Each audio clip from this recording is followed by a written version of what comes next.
ez lesz nekem az utolsó karácsonyom. Ó, tavaly is ezt mondtam, meg tavaly előtt is ezt mondtam. Úgy látszik, már nem vagyok hiteles abban, amit mondok. Nagyon örültem annak, hogy mivel nem tudok sokat mozogni, meg állni, mert akkor a derekam nagyon majd össze akar szakadni. És hát a rádió mellé, vagy a tévé mellé ülök. A rádió, rengeteg karácsonyi műsor volt rajta, és örültem is neki, hogy az olyan karácsony volt ez, amelyikben komoly lelki tartalmak voltak. Na, az egyiket elmesélem. A címe ez volt ennek a karácsonyi adásnak, hogy legkedvesebb karácsonyi filmem, vagy élményem, amit átélt az élető, vagy éppen látott valamit. És ez engem is megfogott, nem láttam a filmet, de el tudom képzelni. Az első világháborúban történik, ahol hát a hadak egymással szembe állnak, ugye ismerjük még a dédöregapátok, az én nagyapám, dédöregapátok, akik az én gyerekeim, ide ő ott volt az olasz fronton, és a különböző felek, nemzetiségek egymással farkasztemet néztek. Ott voltak a lövészárokban, odahúzódott mindegyik fél, a túlmenés, és az volt a döbbenetes, hogy az is keresztény volt, meg el is, úgymond. És ott voltak a lövészárokban szeretteikre gondolva, nyilván azzal a tudattal, hogy szeretteik odahaza rájuk gondolnak. És a skótok nagy része presbiteriánus, ha nem tudnátok, nyugaton a presbiteriánus ugyanaz, mint nálunk a református.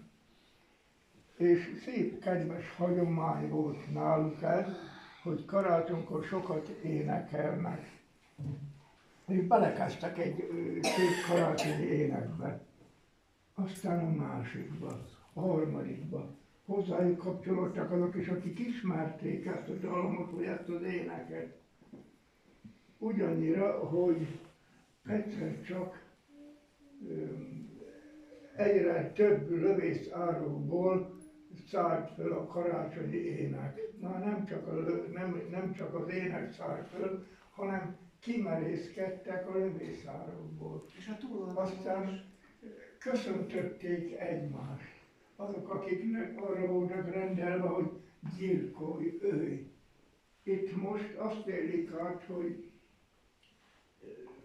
próbáljuk nyújtani azt, bár azt ugye nem lehet, amit odahaza átéltünk a család egységében, közösségében, de mégis valami csodálatos erő, csodálatos sugallat hatotta át a lövészárkokat.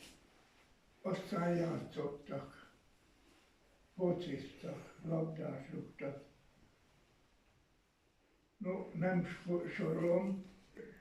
A döbbenetes az volt, hogy a tisztek ógtak, most mit csináljunk? Mit csináljunk? Hogy lehet ezeket holnap arra vezényelni, hogy ölj, tüzelj, gyilkold azt, akivel még te összeölelkeztél, karácsonyi énekeket énekeltél. És akkor elvezényelték a bunker lakóit, vagy a lövészárok harcosait egy másik egységbe, mert így nem lehet együtt. Nem lehet úgy, hogy egyszer ölök, máskor pedig ölelkedek.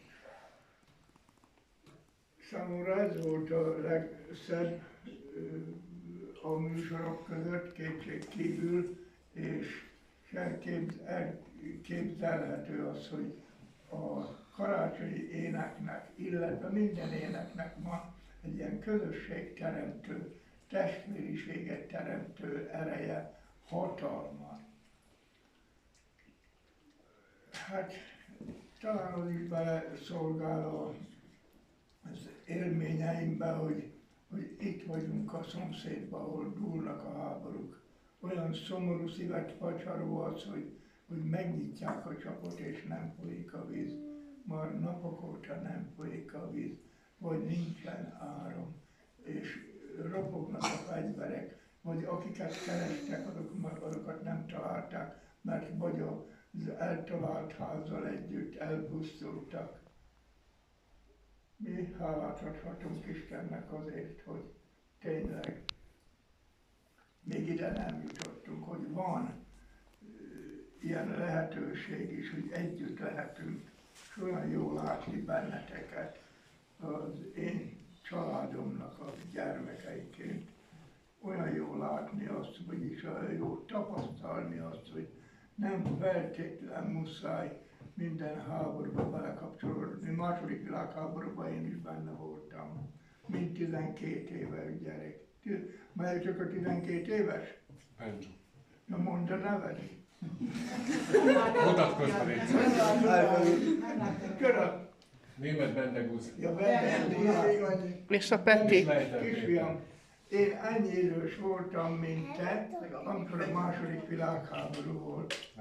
Ott voltak a németek. A németek hozták a kis műanyag karácsonyfájukat, aztán mi meg menekültünk ki Sorsmából, a Szőlőhegyre, a Borospincébe. Ott, mert ez volt a hiedelem, hogy a pince az a menedék, az biztos lesz, oda nem hatol át a puska golyója.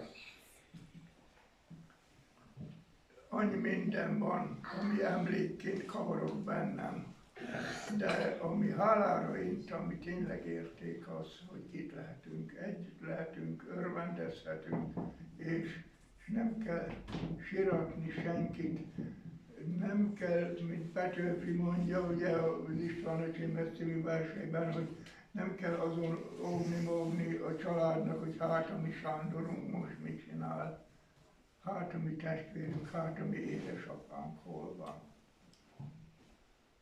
Kívánok mindannyiatoknak áldott, boldog, kegyelemteljes karácsonyi ünnepeket és boldog új esztendőt. Kívánom, hogy ne kelljen menekülni, ne kelljen bunkerokba bújni, hanem valóban tudjunk együtt örvendezni. Így legyen áldott, Istentől megáldott ez a ma esténk is. Köszönöm szépen. Köszönjük. Köszönjük.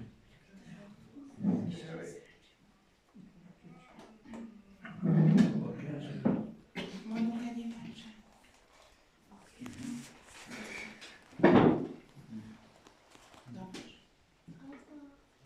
Jöjj el, Jézus.